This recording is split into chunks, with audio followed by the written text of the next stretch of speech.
I want to talk tonight about how Baba helps all of us in our own psychological and emotional growth in our lives. And I'm going to use myself as an example because I'm the one I know the best. And there are a lot of examples that I think will illustrate what I'm talking about. And I also then want to talk about how Baba's helped me to do the work that I do, and how he's worked on me while I'm doing that work. Okay, so that's where I'm going to start out.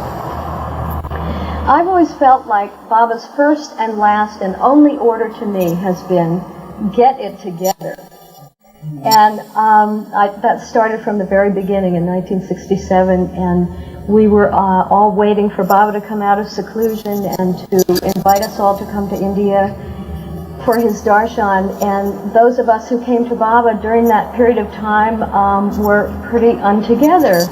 And we had this feeling of immediacy that we better get it together fast, because any day now we were going to go meet God, you know. So it really gave us the initiative to do the work. And so I really feel like this has been a theme in my life. Just get it together. I'm calling this talk Pulling My Head Out From Under the Covers, because it's the perfect metaphor that describes my relationship with Baba and how Baba works with me. I don't know if any of you were in India in 1983 when the Pilgrim Center opened. It was late in 83. It was after we were there. 1980. Never mind. 1980. Okay, whatever. Anyway, Mani gave this really beautiful talk at the opening of the center, whenever it was. And in that talk, she was telling people that the work that Baba gives us to do, whatever that work is simply the vehicle for Baba working on us. So if we think we're doing Baba work, we're not really. It's like Baba's gift to us in a way that he can work on us by using that structure. Okay. And I always thought that was something that put my life into perspective, and I really try and keep that forward. I'm going to talk about my own psychological processes, and I want to share some stories about how Baba's helped me in this. But this is how Baba works with all of us, I think, and it's how he works with any of us as soon as we make that decision to work on ourselves. So I feel like the things that I can share about my own development are things that really apply to everybody who's a Baba lover, and also people who aren't. The central theme in my life, and this from almost the very beginning of my life, has been how to deal with fear, how to deal with anxiety, how to deal with terror, panic, you know, that whole spectrum. I grew up in a crazier than usual American family, and as a result of that, I grew into adulthood with lots of phobias and anxieties and sort of afraid of my own shadow.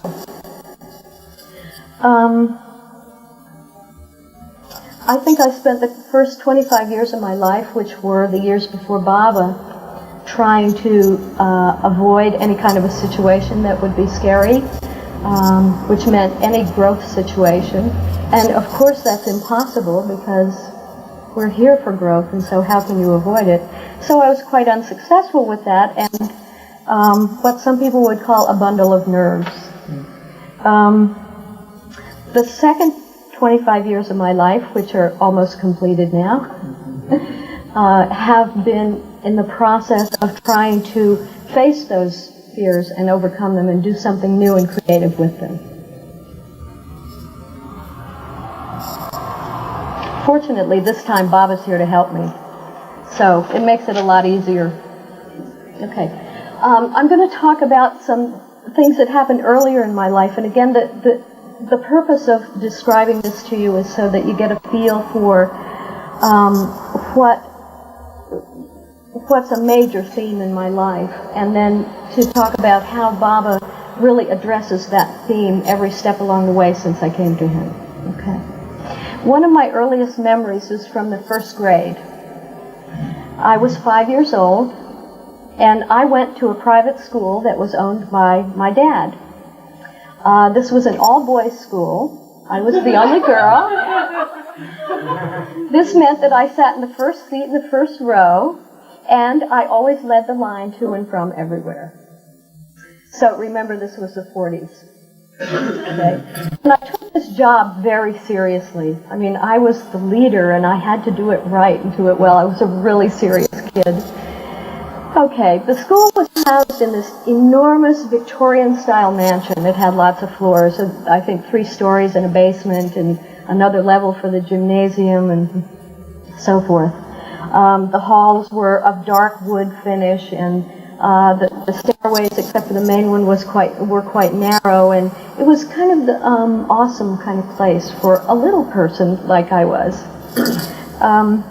Every day after lunch, we would go outside or go into the gym and have recess, and then we would go upstairs to the 3rd floor in a little line, and we'd go into the nap room where we'd lie down on cots, and we'd have these little flannel blankets, and, you know, we'd lie down there and rest, and the teacher would read stories to us. So, on this particular day, I might have played extra hard or whatever, but I was really overtired, and I could see that now looking back at it. I remember at the time feeling pretty wiped.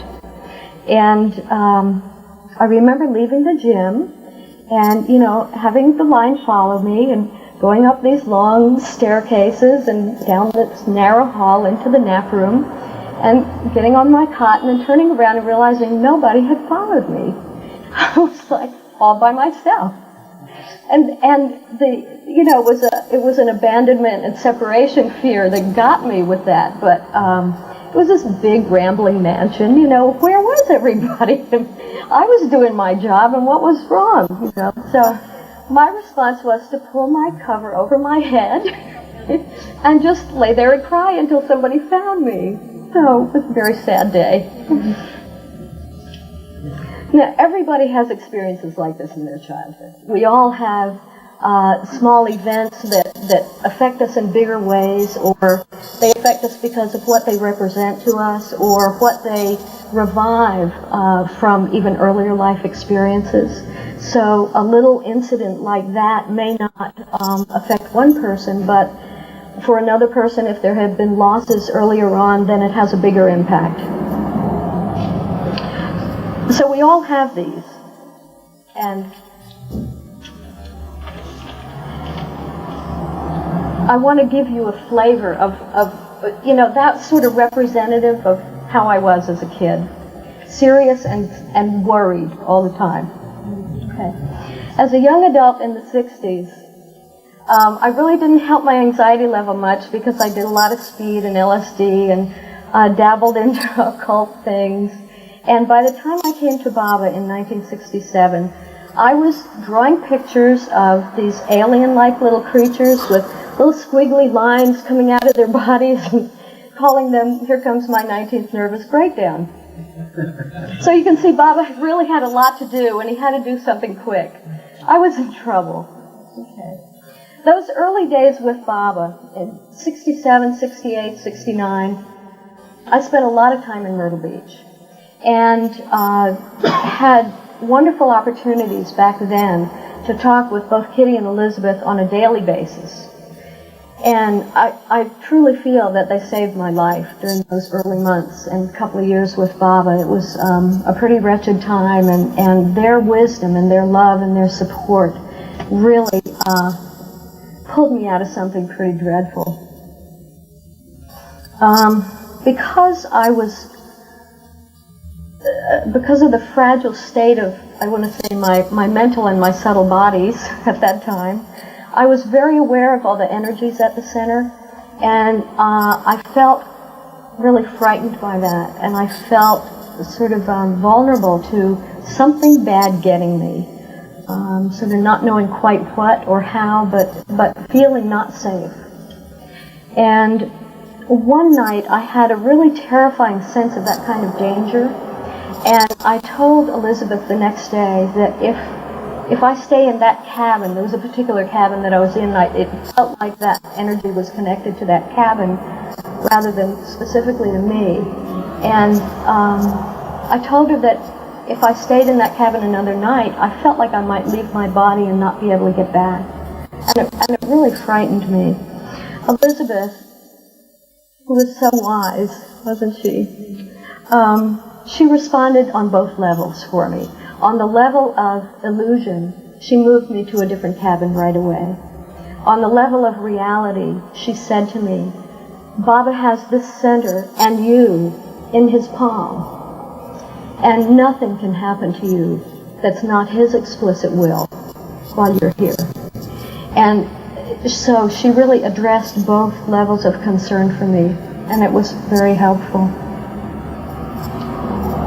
In the early 70s, when I lived in Denver for a couple of years, finished school, moved to Myrtle Beach, and I taught school there during the last year of segregation, the first year of integration of South Carolina schools.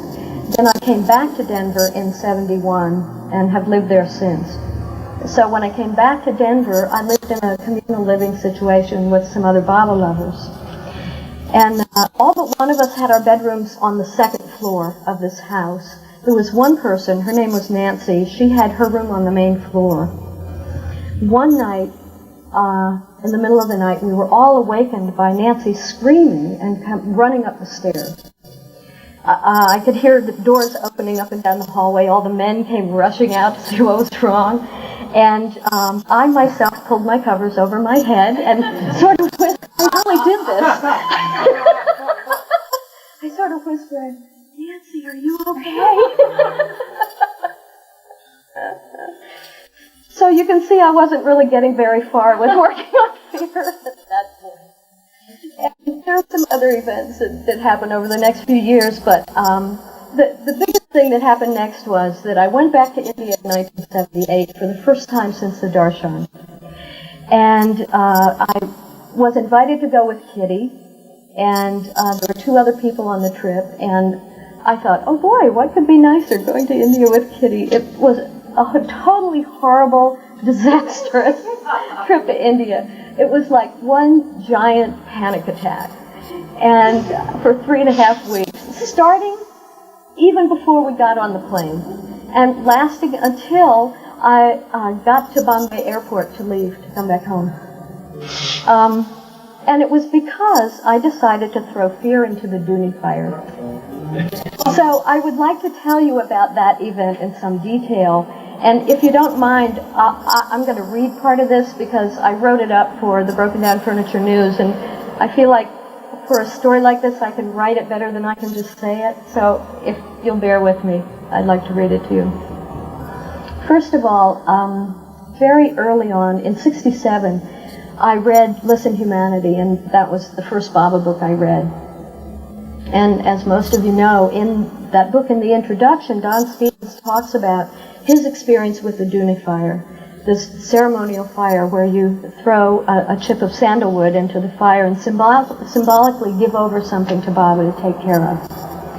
And he wrote about what a huge impact it had on him and his life.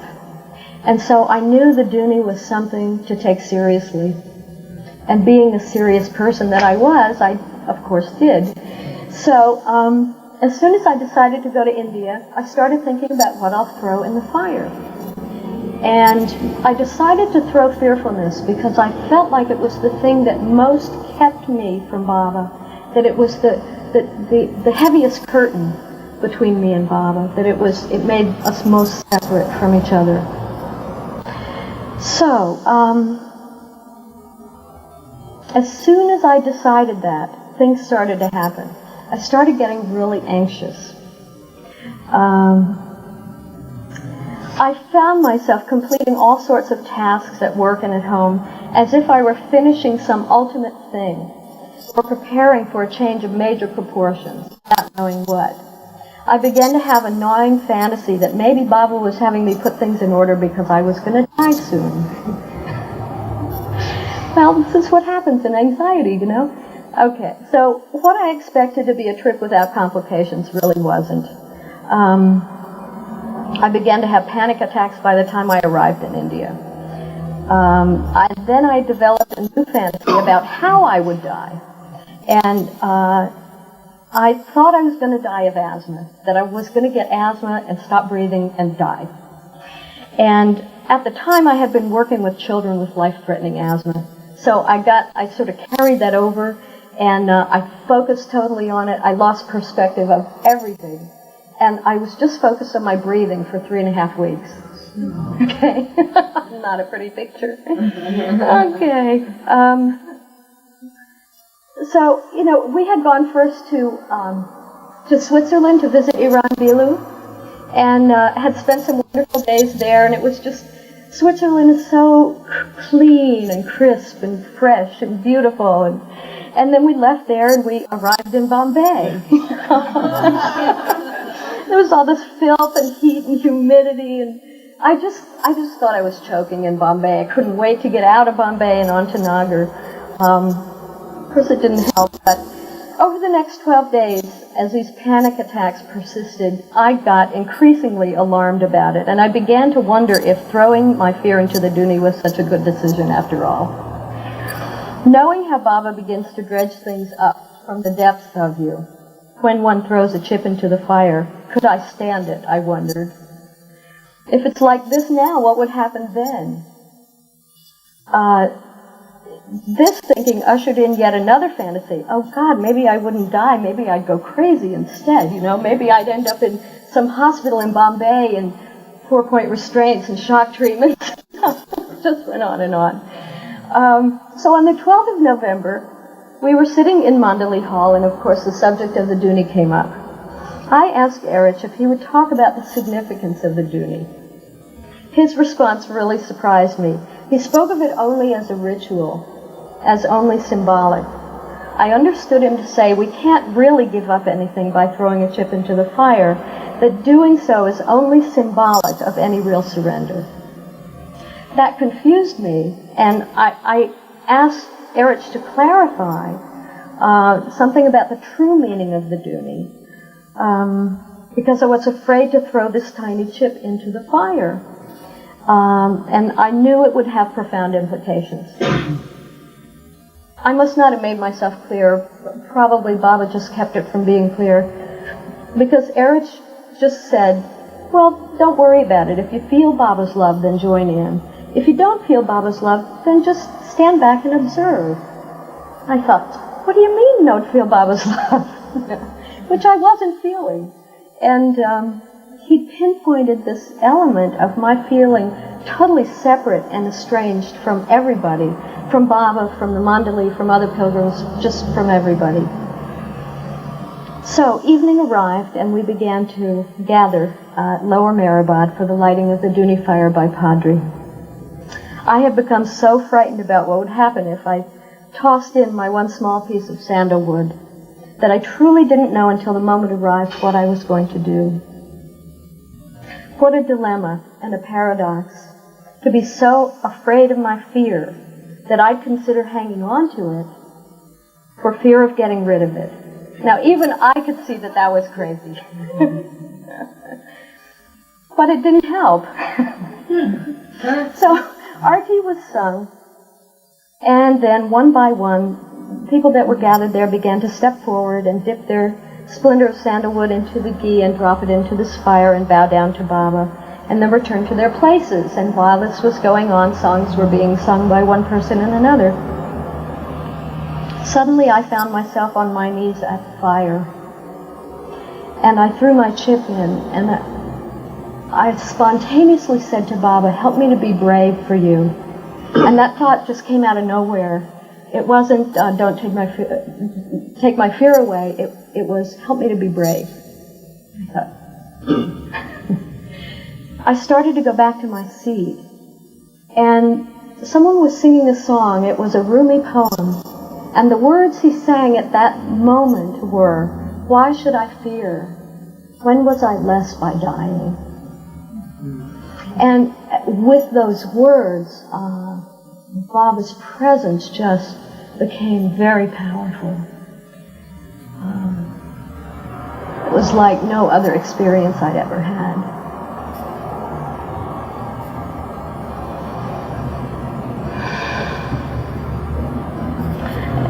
It's really hard to describe that, but I felt like this sense of awe and lightness and freedom and airiness and everything all at once.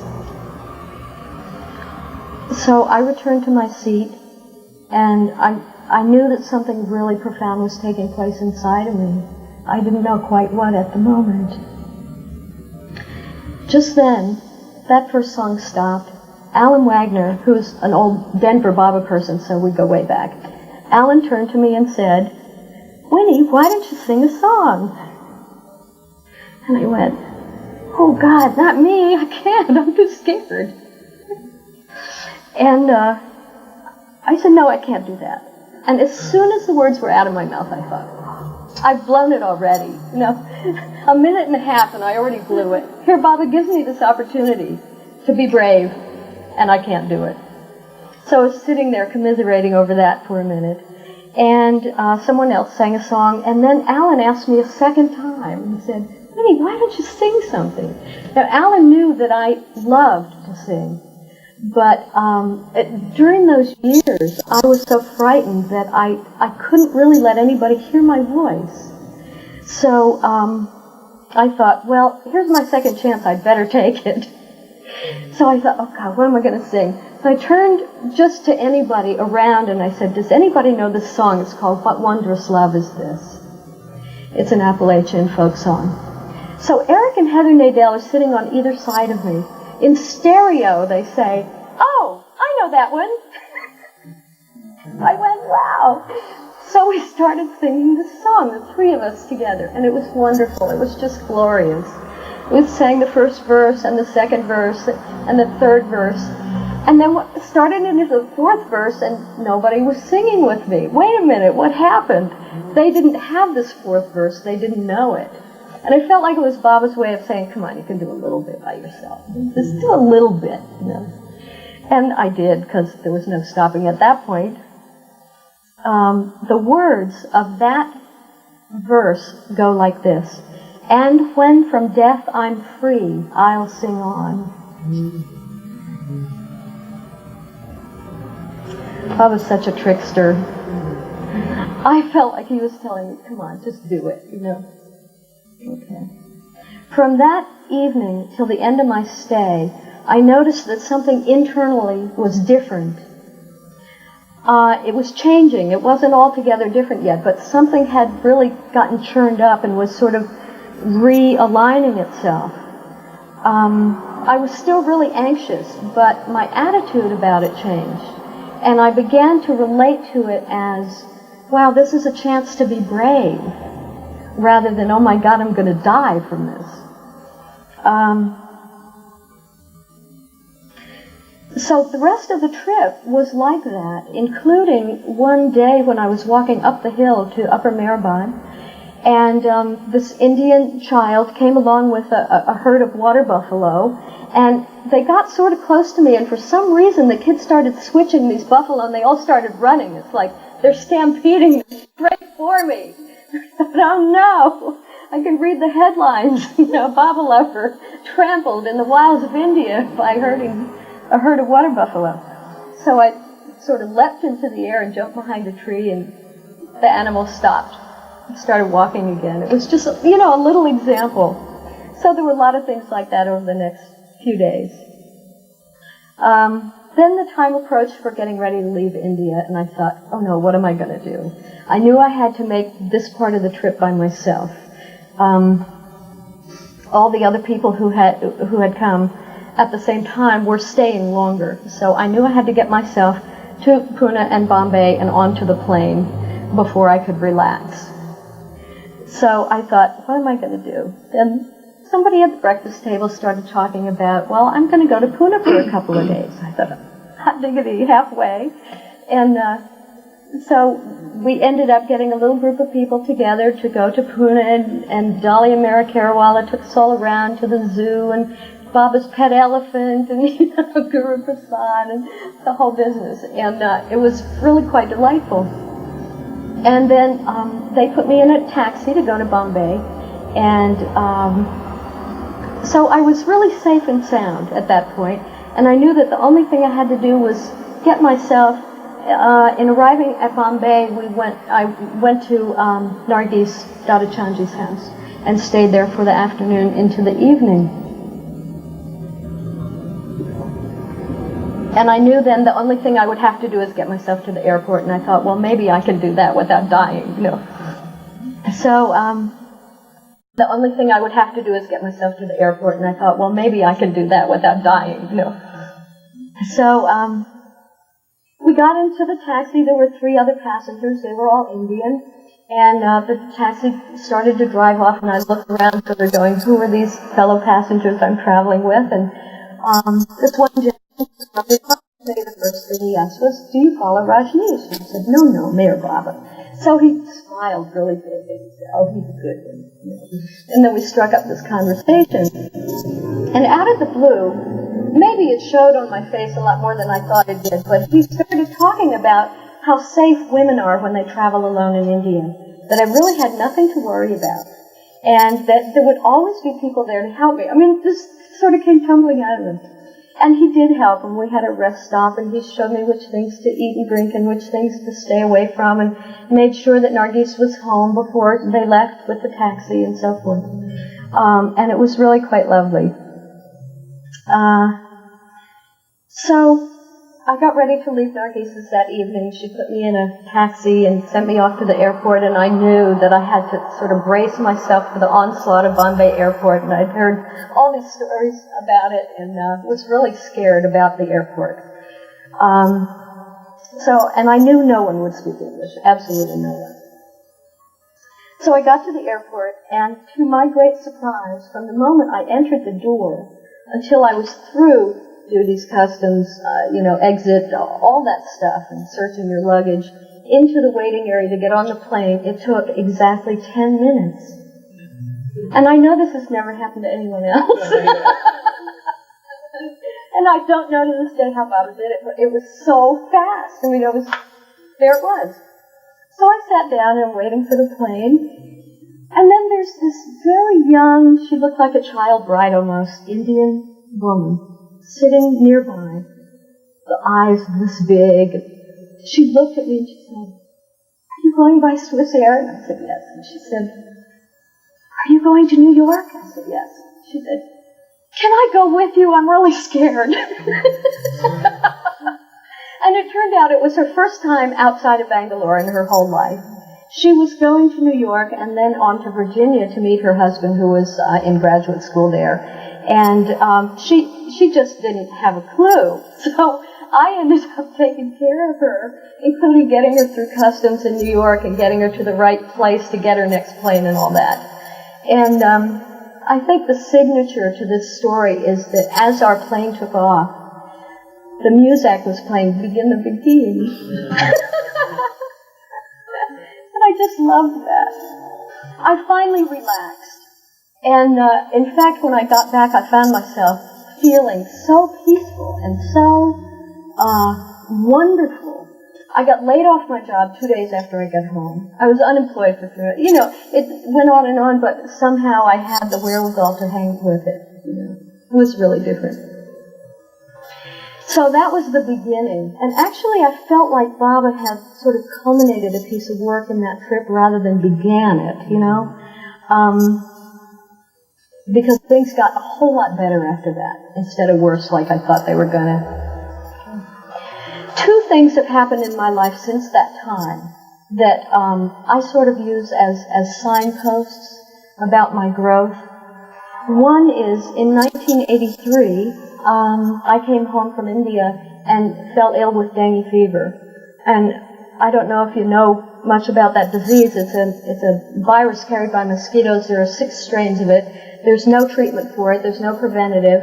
Some strains are lethal and some are not. So you just have to wait and see if you die or whether you live through it. And I was terribly ill. I couldn't open my eyes for 5 days. I had so much pain behind my eyes, and high fevers and, just every sort of symptom. And my white blood count dropped to almost 0 and stayed there for a week.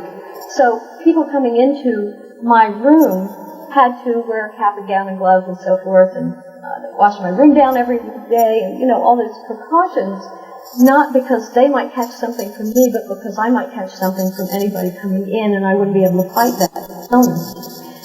So,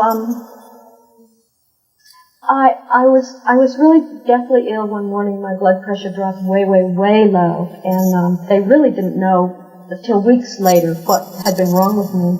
And I was well on my way to recovery before they diagnosed me. In fact, they presented my case to the medical center for the Department of Infectious Disease, and they misdiagnosed it. They thought it was something entirely different. Anyway, I finally got well, but during that time, I truly felt that Baba was so with me that he was in every molecule of air I was breathing. He was in every cell in my bloodstream. I mean, Baba was everywhere. And I was, on a physical level, in very severe pain. Alan says in India they call this the bone crusher. But in my heart, I was totally in ecstasy. And I just was in this exalted place and stayed there for 2 or 3 months after I got well. And my friend Elaine would call me up every day and see how I was, and she'd say, "Don't you want some pictures of Baba? I'll bring you some over." And I said, "No, I don't need him. I just, he's here. What do I need a picture for?" And she'd say, "Oh, got these wonderful tapes of Adi when he was here. Don't you want me to bring him over? You can listen to him." "No, I don't need him." It was just this feeling of Baba's presence. And that lasted so long that I began to feel like all I wanted to do was be in that space. I didn't want to go to work. I didn't want to see my friends. I didn't want to do anything but be in that. And I finally wrote to Eric about it, and I wrote and told him that I felt like I was losing my balance because of wanting this ecstasy. And I think that must have been how I brought it to Baba's attention in a particular way, because it was after that things really started to smooth down, and I could work and keep my mind on my work, and got sort of back to my normal life after that. But I was never afraid when I was so ill with this. And afterwards, probably 50 or 60 people told me how scared they were about what was happening to me, and they didn't know, the nurses, the doctors, everybody. But it never occurred to me to be afraid. It just wasn't there. So I felt like that was really Baba's gift. The most recent event, in terms of my personal life, outside of work, was in 1989 when I was in India in October and November.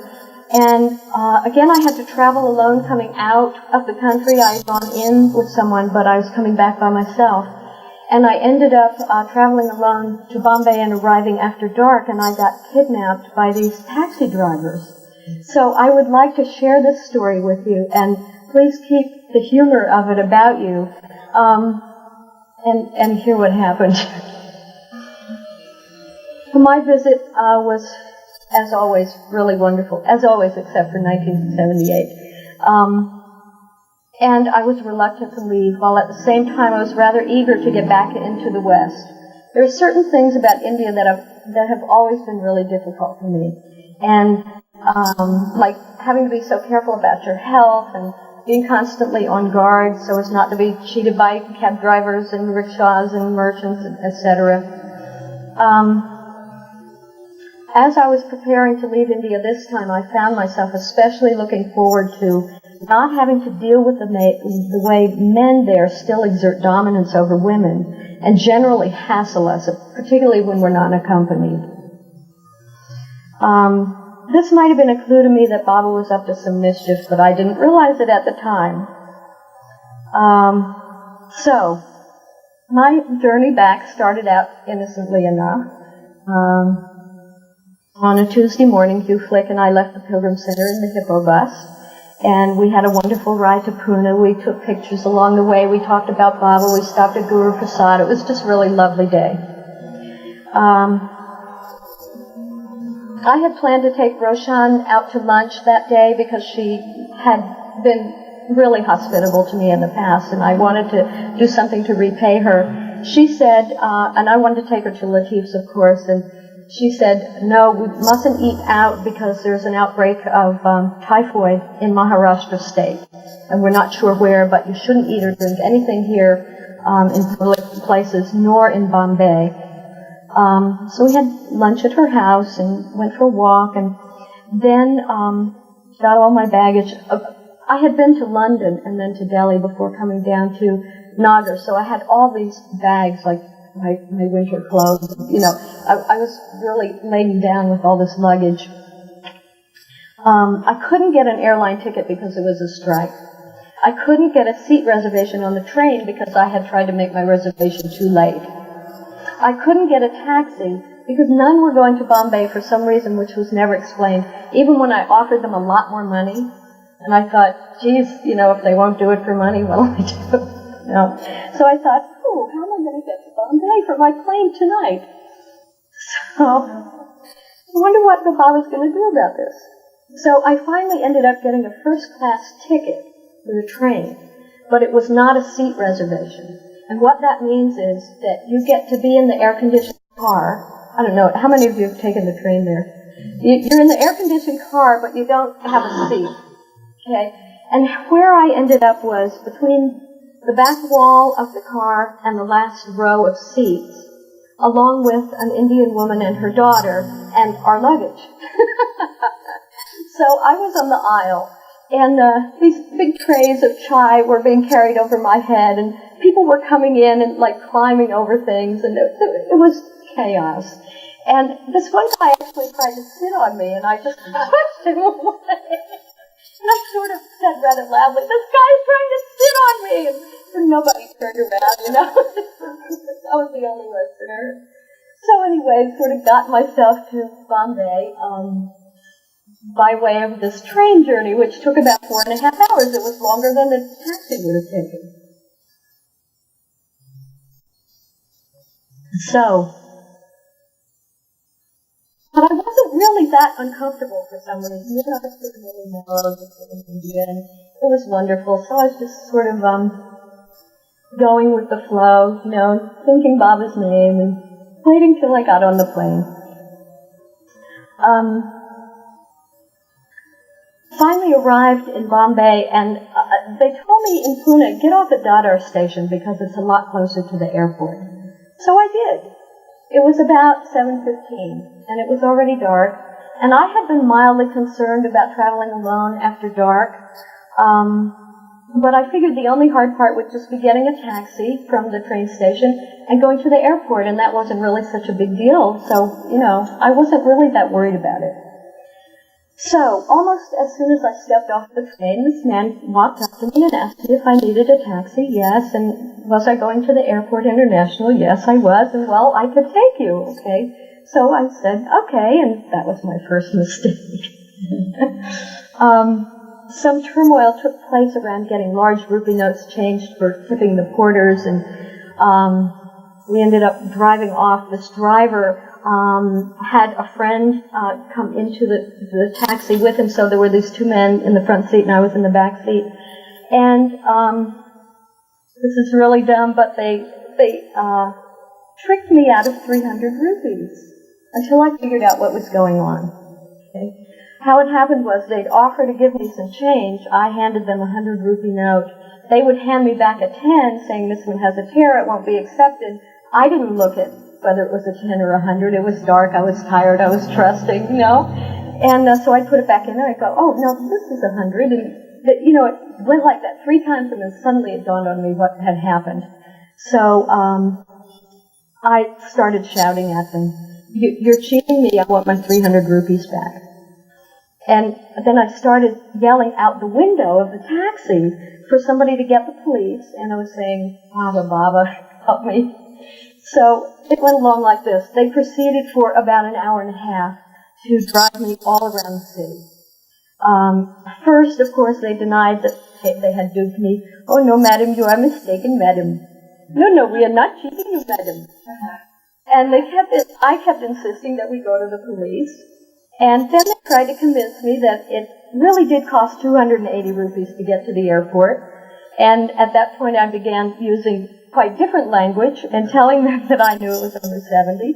And they said they were going to put me then in a different taxi to go to the airport because they really didn't have a permit to go there. I kept yelling for the police, and I kept trying to stop people on the street. Nothing happened. I thought to myself, what to do now? I've called for Baba, I've called for the police. I don't know what else to do now. I just have to wait and see what happens. So I did. A second taxi stopped beside mine. They had pulled off the road on this dark street, and they had stopped to try and get me out of the taxi cab. So I told the other driver to get the police that these men were cheating me. He just got in his cab and drove away.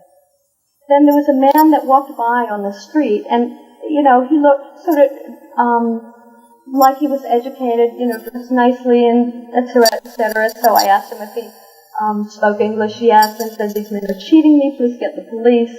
And the driver said something to him in Hindi, and then he said back to me, oh no, madam, go with these men, they are not cheating you. So he went on his way. Then we went for another drive. All over Bombay we went. We went through numerous intersections, and I yelled for the police at every intersection. No one came. They stopped a second time on another dark road and tried to get me out of the taxi cab. This time, they opened the back door and took a hold of my luggage to take it out. As they grabbed one of my suitcases, I put my one foot on the back of the front seat. I put my other foot on the frame of the door and had my suitcase between my feet. I was like, hell, you're going to get me out of this cab. I'm going, no, sir, I'm not going to do that. Don't you dare leave me out here. I want the police. So, let's see, where am I here? Just one suitcase. Oh no, I had 4 of them actually. But it was one they were trying to get, and it was, yeah. So, I kept demanding my rupees back, and I kept demanding that they get the police, and I didn't want them dumping me out in the middle of Bombay where I didn't know where I was. So I think at some point they began to realize they duped the wrong person, and they really wanted to get rid of me before the police did come. So this is what they tried next. They tried giving me 100 rupees back and saying, let's call it even. I said, no, that won't do. And I still yelled out the window and so forth. Another taxi stopped at this point. And they paid that driver to take me off their hands. So they had given, they tried giving me the second 100 rupees back. And so I took that. But I said I still want the police. So then this next taxi driver came up, and they paid this guy to take me to the airport from where we were. So with my 200 rupees back, plus the money that they had paid him to take me to the airport, I thought, I'm almost breaking even here. I better go with it. So I asked the driver, will you take me to the police? And he said yes. So I got in his cab. So we're just taking off from there. Oh, I also looked back at the men in the first taxi, and I read their license plate to them, and I said, I'm going directly to the police, and you're going to be in a lot of trouble.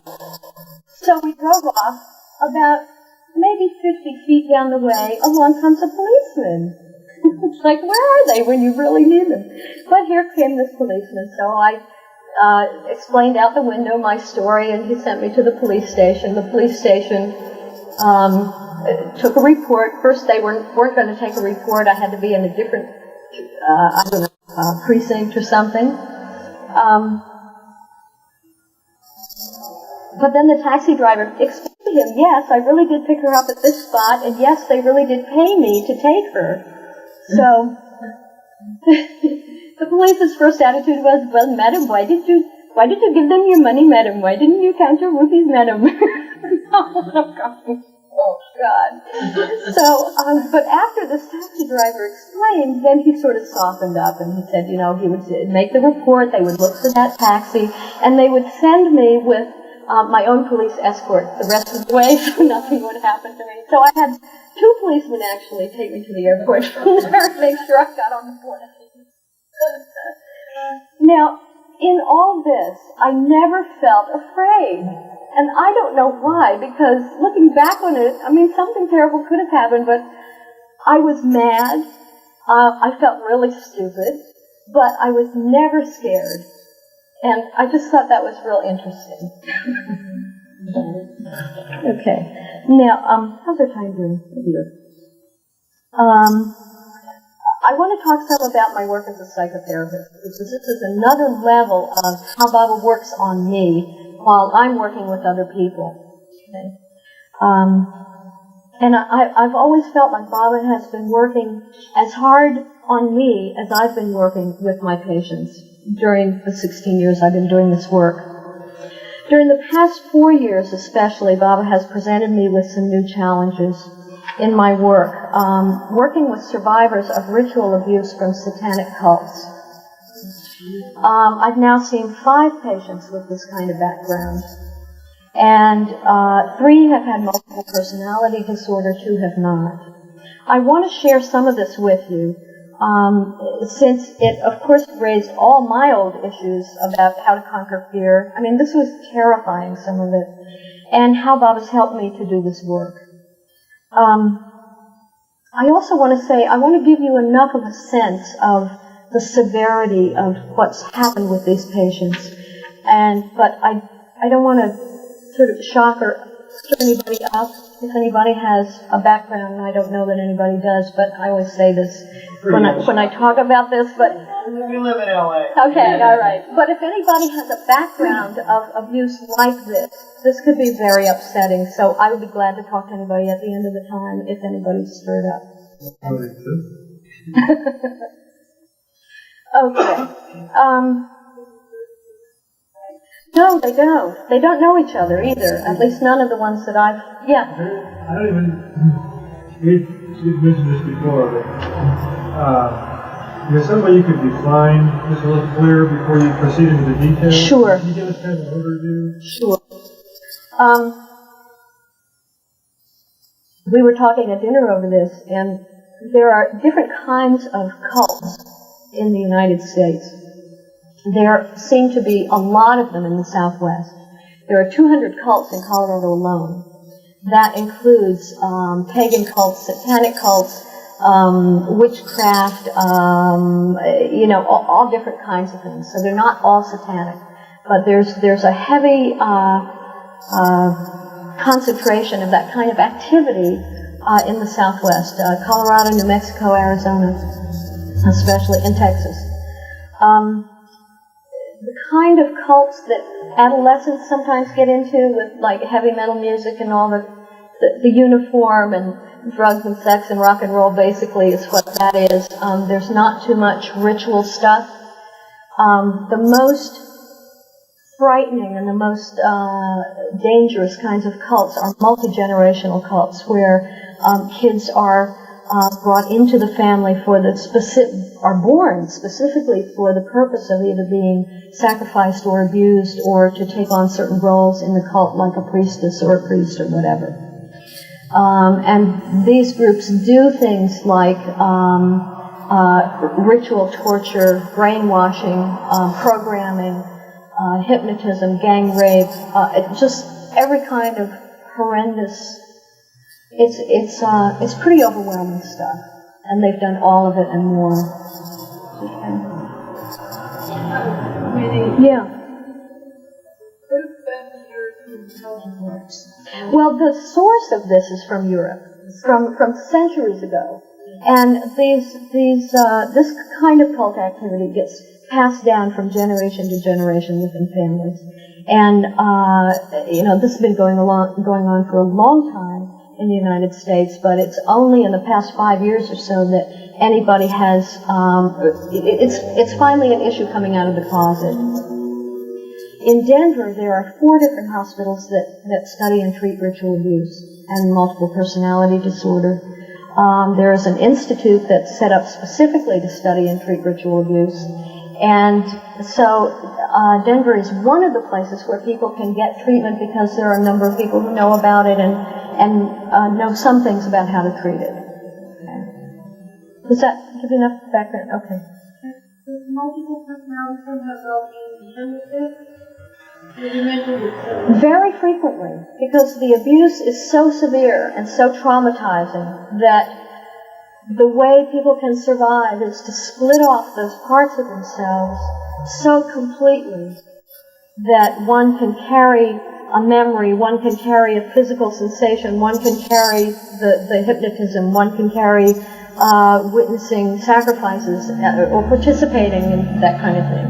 So it's generally what happens. Now, as I said, 3 of my patients I thought were MPD and 2 were not. So it's not always so. I think partly, too, it depends on how extensive the involvement was, how many years they were abused, how early it started, and things like that. Okay. The ritual abuse patient that I treated most successfully is a woman who was able to reconnect with God during the treatment and nurture and nourish that relationship within herself. And towards the end of her treatment, she rediscovered where she went, quote unquote, when she would dissociate. And everybody who's been abused has a dissociative disorder to some extent. And what that means is you disconnect either from what's happening now. Some people actually feel like they leave their bodies and sort of float up and sort of watch what's happening. But can do that without feeling it. Some people go away somewhere. And some people dissociate so completely that they develop other personalities. Okay.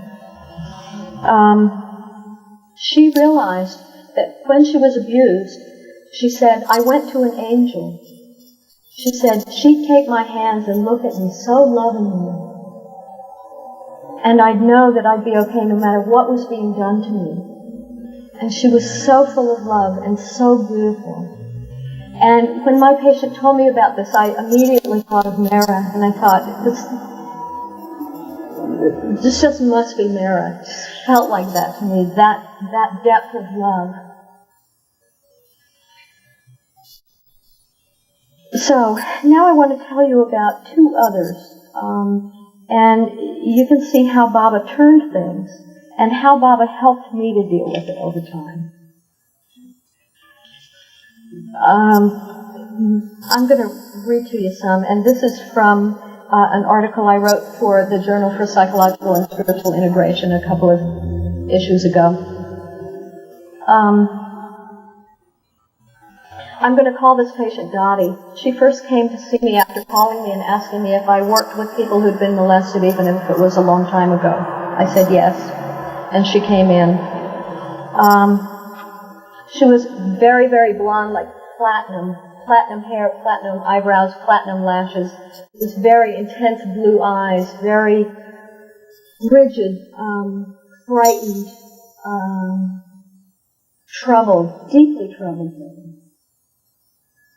And as we talked, I think the things that characterized the first meeting with her, she was intensely confused. She had trouble tracking our conversation. She had trouble sequencing events. Just things sort of tumbled out of her in a very disorganized way.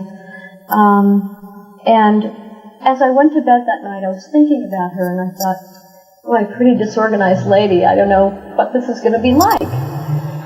I went to bed. At 2:30 in the morning, I got an emergency phone call, and it was from Dottie. She was crying so hard at that point that I could hardly understand what she was saying, but over several minutes she said, I'm remembering, everything's coming back. I'm remembering. Oh God, I'm remembering everything. And out of the jumble of words and waves of emotion, I pieced together that Dottie was having flashbacks of a very chaotic and brutal kind of abuse. Later that morning, we met in my office, and Dottie was in a very fragmented state at that point. Bits and pieces tumbled out of her, and I can only say that it filled the room with this atmosphere of terror and pain and danger that was so tangible. It was very frightening. Over the next several sessions, Dottie reported an unbelievable series of events, beginning in junior high school and going on for several years, in which she claimed to have been repeatedly kidnapped, gang raped, drugged, hypnotized, and otherwise brutalized by a variety of people in her community. She also told of various beatings and threats on her own and other people's lives. She said that recently she had learned that her biological father was in fact her grandfather, and that her father was actually her brother. So she also reported incest by multiple perpetrators, all family members, and some other people as well. Early in the summer, things took on a frightening and ominous turn. Our session began with Dottie's query to me, "Do you believe in God?" She went on to affirm her own belief in God and His goodness, and that all religions basically teach the same truth. Then she added, "Except for people who believe in Satan."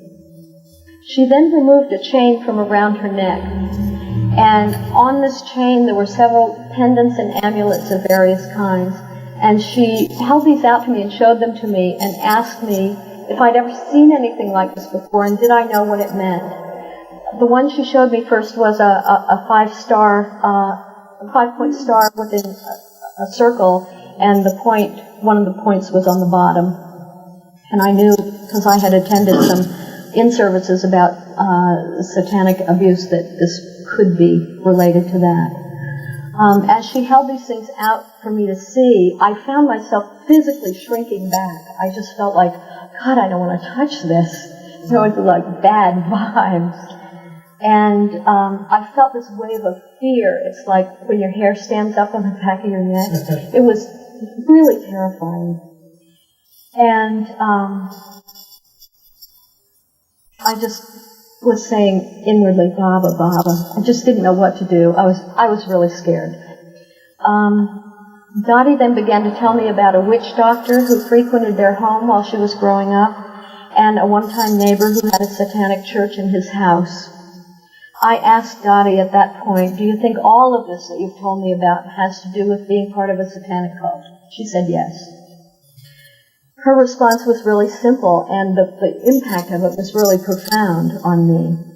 It opened the way for her to tell me about the Bible with the words changed, about being strung up by her feet, being surrounded by dark-robed figures.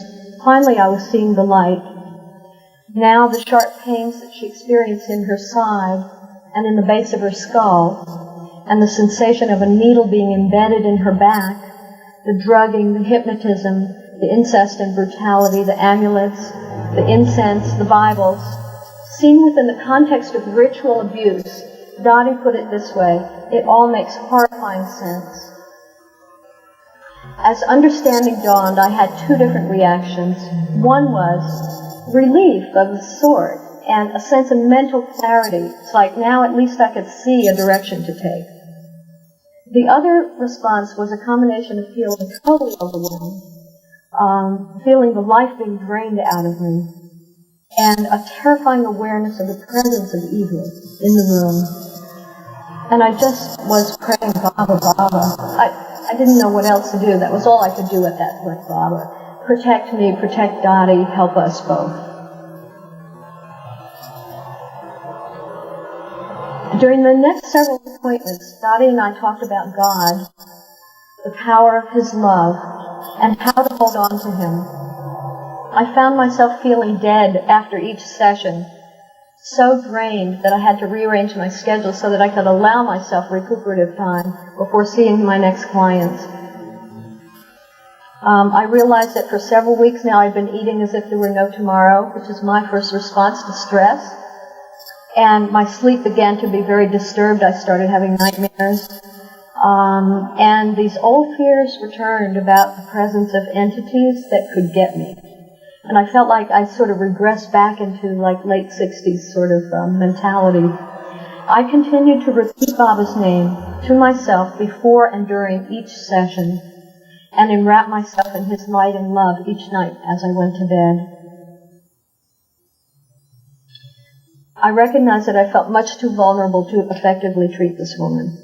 And I knew that healing would take many years of commitment, and at that point I was not prepared to make that kind of commitment. So I talked with her about the need for her to have somebody who had expertise in this area, and this was really way over my head, and I wasn't going to be able to keep seeing her. And we began to bring closure to our work, and I was preparing her to meet with someone else. I had considerable difficulty finding a therapist to treat her, however, because I didn't know many of the people yet in the community who do this kind of work, and if people had vacations or they had a full caseload, you can't pick up too many of these or you go nuts yourself. So I finally found somebody. They were about to go on vacation, so it was several weeks before this transition was going to take place. Dottie then appeared for an appointment in a very suspicious and withdrawn state. She voiced fears that she wasn't safe now because of having told me about the cult. She also feared for my safety because she said, "You know things, and I haven't even begun to tell you everything yet, but I've already told you too much, and I don't want you to get hurt." Dottie was so late for the next appointment after that we only had a few minutes to talk. She attributed her increased uneasiness to her fears for her own safety and mine. At that point, I really wasn't that frightened anymore because we were about to make this transition. I knew she'd be getting better treatment, and I was going to sleep better, and I thought everything was going to be okay at that point. But I was concerned that she was very skittish. The next day, I got a phone call from the director of a psychiatric unit in a general hospital. Dottie had been picked up from a church by the police for very bizarre behavior and had been put on this psychiatric unit on a 72-hour hold. My consultants were very specific about their recommendations. They said first that she should have no contact with anyone in her family, even on the phone or by mail, because phone calls and mail could trigger programming and that they could be potentially dangerous to her or to other people around her. Also, they said she'd undoubtedly look more psychotic if she had such contact with family people. Secondly, they said Dottie should neither be medicated nor restrained because this would serve to re-traumatize her because she had already experienced these things in earlier life. When I arrived on the unit to see her, she was in 4-point restraints. What that means is ankles and wrists tied, spread eagle out, and she'd had IV sedation. And she was a mess. She was 24. She was in the 4-point restraint when you first arrived? When I arrived at the hospital, to see her. In spite of my efforts to educate the unit staff, neither the psychiatrist nor the treatment team believed what I had to say, didn't consider it, didn't consider ritual abuse, multiple personality, or post-trauma stress disorder as her diagnosis. They thought she was schizophrenic, just like her mother, who had also been ritually abused and had been in and out of the state hospital for years. So they were going to treat her like a schizophrenic, which you don't do with a ritual abuse case. The unit was like going back in time. It's like the walls were battleship gray. Every patient there was heavily sedated. It was really quite frightening that she was on this unit. I tried to get her transferred. I was unsuccessful in doing that. She ended up staying on that unit for 12 days until she was discharged, and by that time she was beginning to feel like she'd made the whole thing up. Now, along in here, I found out early on that her father had called her the day before she went into the hospital and was coming to town to see her. And I'm sure this is what precipitated this breakdown. But because the doctors, the medical staff didn't understand what was going on with her, They allowed her to have daily contact with her father, who was one of the perpetrators, and they gave her day-long passes on her birthday and on the summer solstice. Both of those dates are considered high risk for abuse in most cults. Okay. So, by the time she got out, she was saying, I think I made this all up. I think I just had a nervous breakdown like my mother. You know, I don't think this has anything to do with satanic involvement. But she was able to keep an appointment with me to meet the new therapist, who had a lot of expertise in this area and who diagnosed that she had been abused by two somewhat different cults that were both active in the area where she grew up. She decided that she wouldn't make a second appointment at that point. She wanted to think about it for a couple of days. She said she would call me and let me know what she decided. She never called me. For 3 weeks I tried to get a hold of her. I called her at different times of day and evening.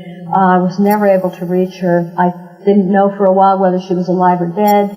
I thought the cult had her and were reprogramming her, and in fact that's what was happening. About 3 weeks later, I finally found her at her home, and she simply said, "Oh, I've been spending a lot of time with my relatives." And she said, "No, I'm not going to go to that institute for treatment. My father doesn't think it's a good idea." About 2 months later, she telephoned me wanting to know why she had to pay her outstanding bill to me in light of the fact that I had misdiagnosed her, and insisted that she had just gotten crazy like her mom. Now, I had written this up for publication, and then as we were going to press with this issue, I had a second patient, somebody I'd already been treating for about 2 years' time.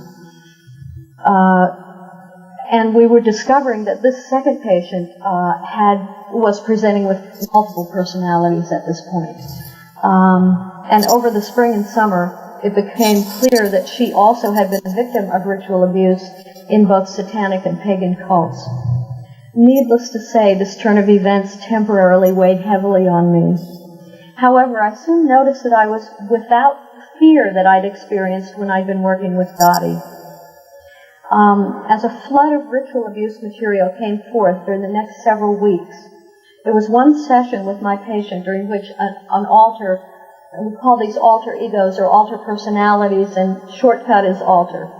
An alter came out who was a more hostile, rageful, dangerous, self-destructive alter who had been actively involved in cult activities and was actually sort of not a high priestess, but a priestess in the cult. And this alter was allied with Satan himself and was hostile and threatening towards me when she came out. This alter's role was to keep my patient silent about the ritual content. She looked at me menacingly.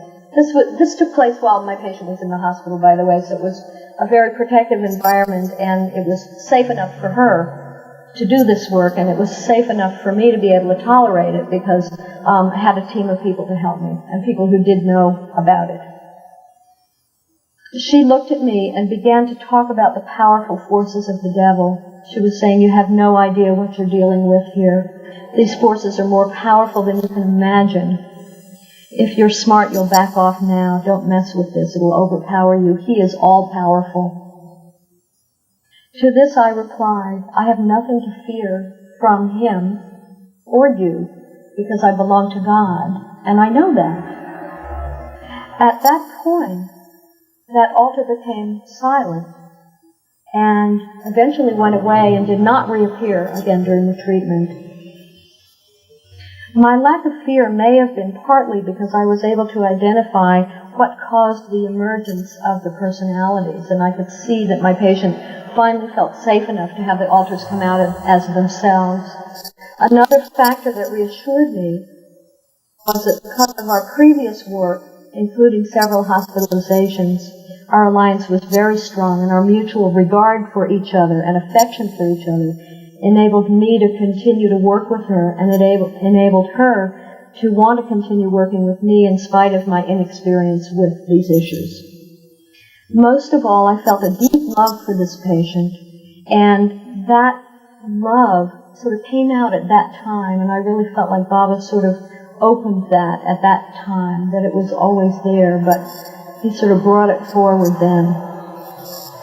I noticed that internally I'd made a shift away from fear and towards mastery of this, and that was a drive that my patient and I shared together, and it aided the work.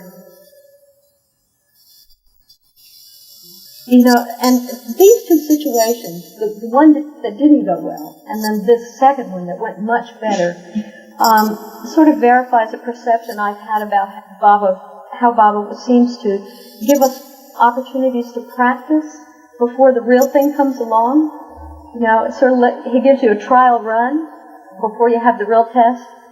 I remember one year I was in Myrtle Beach, and it was in the fall, and there was a hurricane that year called Hurricane Diana, and we were evacuated from the center 2 times. The first was, in fact, something of a false alarm. Fortunately, because I was friends with Kitty, I got evacuated to Kitty's house, which was a lot of fun. But there were 3 of us women staying at Kitty's, and we went in and we taped up all the windows, and we took down all the Baba paintings and put them in safe places, and we filled all the tubs with water, and we cooked all the food, and we filled the kerosene lanterns and got out the candles. And, you know, Kitty is sitting in the middle of her living room, and sort of this flurry of activity around her, and everybody's doing all these dozens of things, running around, and Kitty's directing it all. It was like she was the eye of the storm. And we got it all in place, and then the hurricane turned directions, and so we all got to go back on the center. So we pulled all the tape down and emptied all the water and put the food in the refrigerator, put away all the kerosene lanterns, you know, undid it all. Went back into the center. 2:30 the next morning, Jeff Wolverton comes around banging on the doors. You have 20 minutes to get out. The hurricane's heading straight for us. So, you know, we knew exactly what to do then. We did it in a flash. I mean, it was like when the real thing happened, it was all taken care of. And I feel like these 2 incidents sort of is another illustration of that. Okay, I know our time's almost gone. I'm going on and on here. But I want to close with a vignette of an entirely different nature. And this is one that brings us full circle and illustrates how Baba helps each and every one of us, whether we know about him consciously in this life or not, and teaches us all to pull our heads out from under the covers.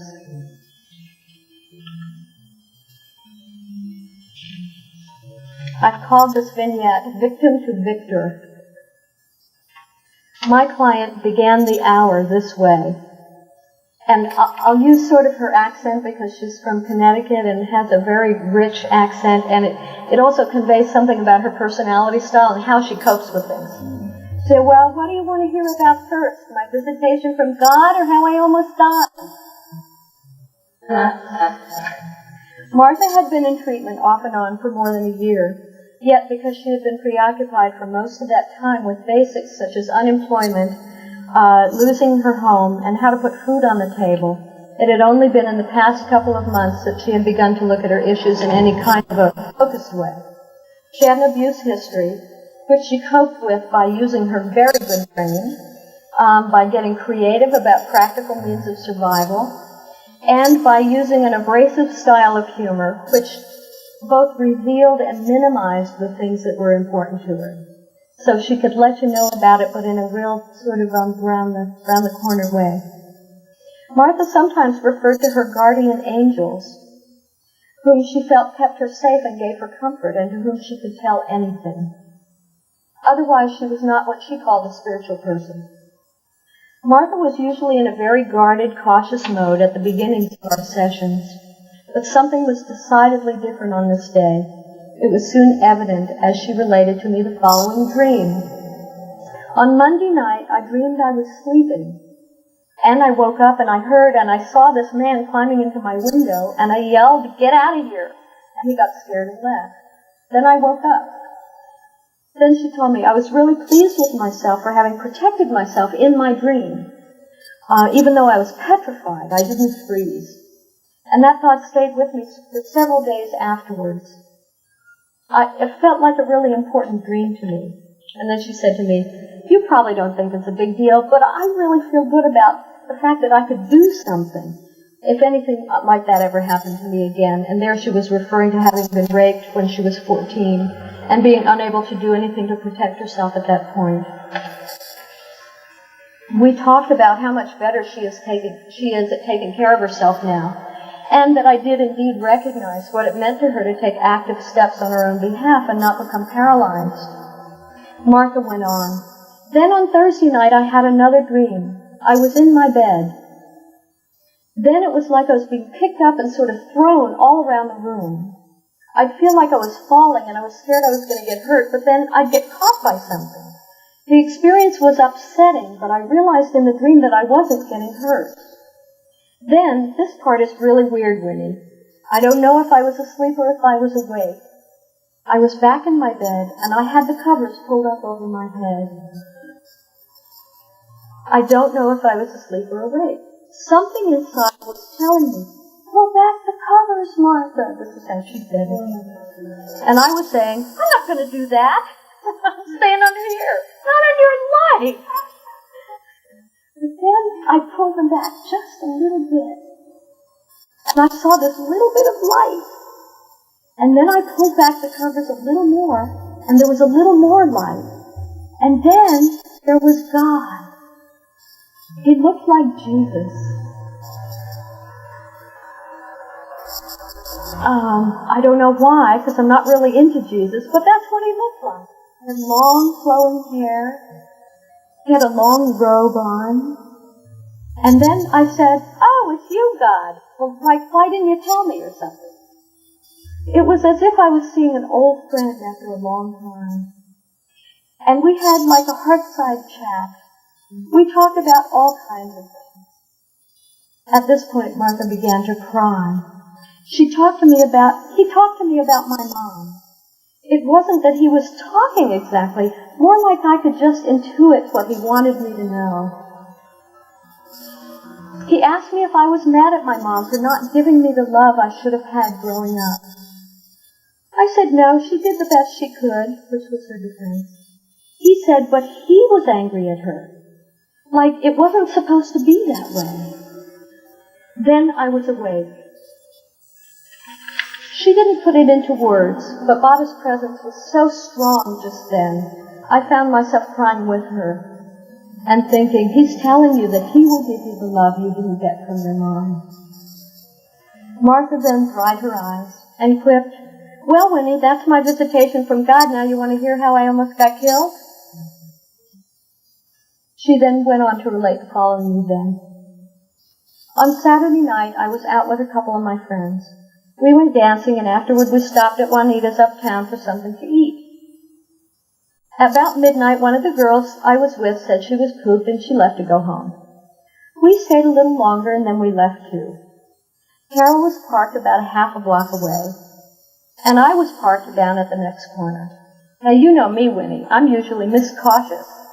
But Carol got in her car, and I felt safe enough to walk to the corner. It was only another half block. So we said goodbye, and she left. When I was a few yards away from my car, I saw this man. He was on the sidewalk in front of me. I didn't really think anything about it. I got to my car, and I started to open the door, when this guy walked up to me and said, "Get in the car or I'll kill you." I saw he had something in his hand that looked like a pipe. I thought, this is weird. Then I saw it was a gun. Later I found out it was a .357 Magnum. But at the time, I just wasn't connecting. Like, what is this? I think I just dissociated because I didn't get in the car. Instead, I stepped back, I looked him straight in the eye, and I started screaming my guts out. You know, that kind of scream that comes from the very depths of you. Not a screechy, hysterical sound, but these deep, deep screams. And I just kept screaming and stepping back from him. I never lost eye contact. Then, this is so weird, Winnie, he looked like befuddled, like he was thinking, I ought to kill you, but he couldn't. Then he ran down the street. There was a guy sitting in his car partway up the block. We'd passed him on the way to our cars. I think he was waiting for his friend to get off work at the restaurant or something. He had on his radio real loud. He never heard a thing. But people came out of the restaurant because they heard me screaming all the way in there. By then, the guy was gone. Martha and I looked at each other in awe. A wave of Baba's love swept into the room, enveloping us both.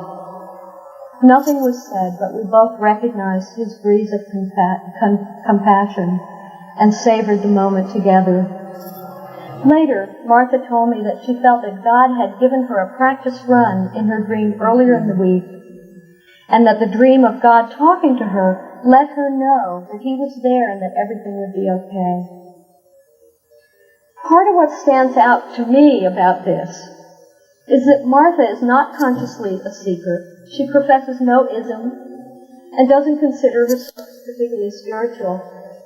Yet Baba knew what her need was and prepared her for the experience she had to undergo and protected her from serious trauma, perhaps even death. How compassionate he is, and how beautifully this account illustrates how he works, even with those who don't know of him. Yes, our beloved Baba truly is for everyone. Jai Baba.